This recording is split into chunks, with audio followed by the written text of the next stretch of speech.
asubiramo amagambo yawe kenshi mbere yo gusubiza. Uramubaza uti wafashe amafaranga, nawe ati njyewe gufata amafaranga, uti yego wafashe amafaranga, wayafashe, ati urashaka kuvuga amafaranga. Ubu ni uburyo bwo kwiha umwanya ngo abone igisubizo gihimbye neza. Ni nk'umunyeshuri utazi igisubizo mu kizamini. Nshuti za Shishoza TV1, turabashuhuje. Uyu munsi tugiye kubagezaho ibimenyetso 10 biranga umuntu uri kukubeshya. Niba ushaka kubaho neza muri iyi si, ntukizere buri jambo wumvise. Wizere ibikorwa kurusha amagambo.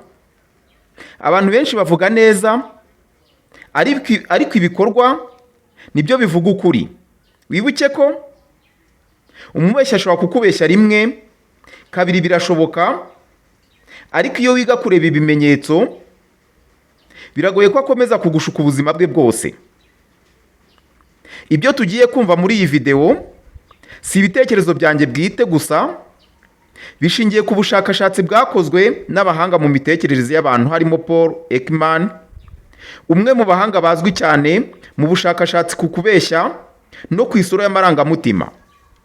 Harimo kandi ubushakashatsi bwakozwe na American Psychological Association API, ubushakashatsi ku myitwarire no ku mitekerereze y'abantu. Ariko nanone nta kimenyetso cyonyine gihagije ngo gihamye ko umuntu abeshya. Ni uguhuza ibimenyetso byinshi. Hari abantu babeshya ku buryo bavuga ukuri ubatekerezaho kabiri. Hari n'ushobora kukubwira ati narindi mu nama, nyamara wamubonye ari kuri WhatsApp yohereza emoji z'urukundo.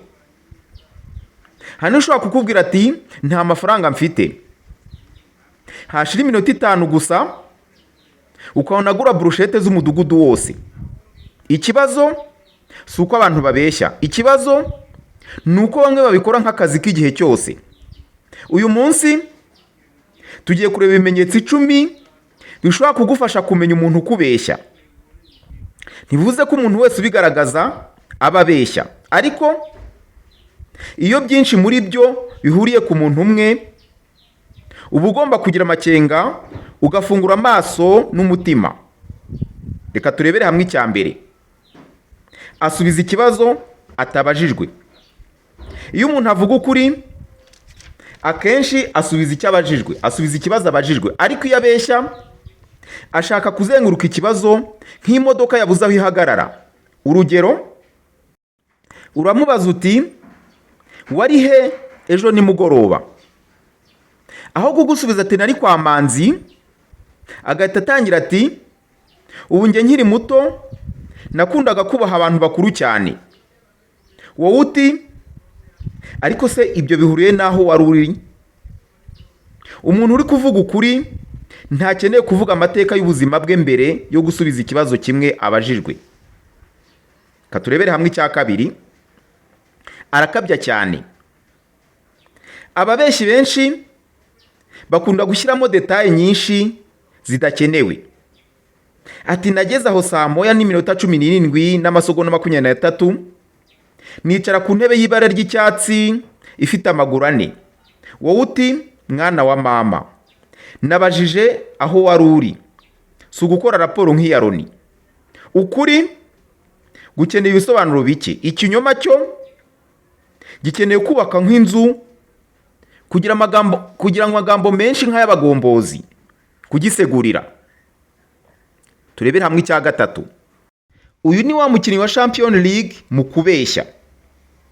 Uyu munsi inkuru ni imwe, ejo n'indi, mu cyumweru gitaha ni ya gatatu. Ati nari ndi kwa muganga, hashira iminota mike, ati nari nagiye gusura inshuti, nyuma ati ahubwo nari ndi mu rugendo. Ugasigara wibaza niba ari umuntu umwe cyangwa ari seri ya filime ari gukina. Ukuri ntiguhinduka, ikinyoma kirahindagurika kandi gisaza vuba. turebere hamwe ingingo ya 4. Arakara cyane iyo umubajije. Iyo umuntu ari inyangamugayo, ikibazo ntikimubabaza, ariko umubeshyi ashobora guhita arakara kubera ko wamubajije ikibazo kimwe. Ati kuki umbaza ibintu byinshi? Ntunyizera? Ufite ikibazo ki? Niba utanyizera tubivemo. Wowe uti nabajije aho amafaranga yagiye gusa. Iyo ikibazo cyoroshye gitera umuntu umujinya udasanzwe, hari igihe aba arimo guhisha ukuri. Turebere hamwe ingingo ya 5. Yirinda kukureba mu maso. Ntabwo buri gihe ariko biba, ariko kenshi umuntu uri kubeshya aba atameze neza mu mutwe we. Ashobora kureba hasi cyangwa akareba hirya no hino, cyangwa akibanda ku gikombe kiri ku meza agihindukiza nk'aho aricyo bari kuganira. Ubwonko bwe buba buhanganye hagati yabwo, buba buhanganye hagati yo guhimba ikinyoma no kugikomeza. Asubiramo amagambo yawe. Iyo ni ingingo ya 6. Uramubaza uti wafashe amafaranga? Nawe ati njyewe gufata amafaranga. Uti yego, wayafashe? Ati urashaka kuvuga amafaranga? Ni uburyo bwo kwiha umwanya ngo abone igisubizo gihimbwe neza.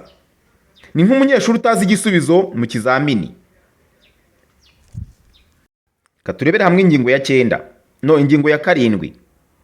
Azi gutondeka amagambo mu nkuru ye ku buryo inkuru ye iba itunganye cyane.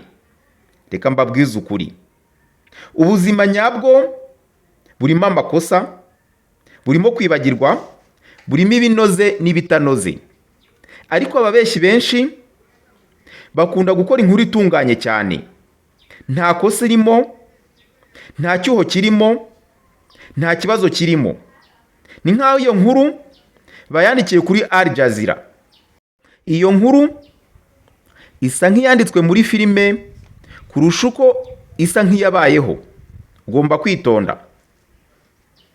Reka turebere hamwe icya 8. Akunda kubeshya ku bintu bito. Umuntu ubeshya ku bintu bito bidafite akamaro ashobora no kubeshya ku bintu bikomeye. Ati ndi mu nzira nza, nyamara akiri mu buriri. Ati ndi hafi kukugeraho, nyamara atarambara inkweto. Iyo umuntu yamenyeye kubeshya ku tuntu duto, ikinyoma kiba cyaramubereye nk'igikapu agendana yitwaje buri munsi. Turebere hamwe icya 9. Akora cyane kugira ngo akwembeze, kugira ngo umwizere. Ati ndakurahiye, ndakubwiza ukuri pe, niba mbeshya. Iyo umuntu avuga ukuri, akenshi ukuri kurivugira. Ntakeneye indahiro 20 mu munota. Iyo umuntu akoresha imbaraga nyinshi ngo akwemeze ko ari inyangamugayo, rimwe na rimwe aba afite ikibazo cy'ukuri ari kukuvuga. Si uwo kwizerwa. Reka turebere hamwe ingingo ya 10, ari nayo ya nyuma kandi akaba ari ingingo ikomeye cyane. Intuition yawe ishobora kukubwira ko hari ikibazo. Intuition ni ugukoresha ibyumviro byawe. Ujye wumvira umutima nama wawe.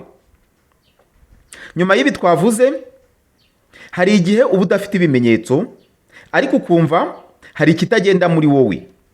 Ntabwo intuition ihora ariyo, ariko ntigomba guhora yirengagizwa buri gihe.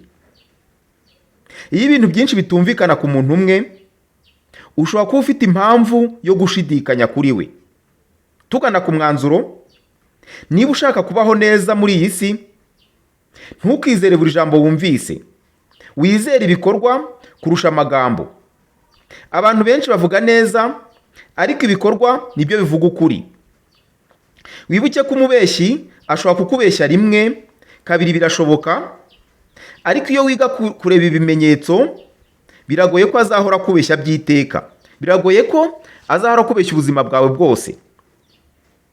Wibuke ko muri business hashobora kubamo ababeshyi, mu rukundo hashobora kubamo ababeshyi, mu buzima bwa buri munsi hashobora kubamo ababeshyi.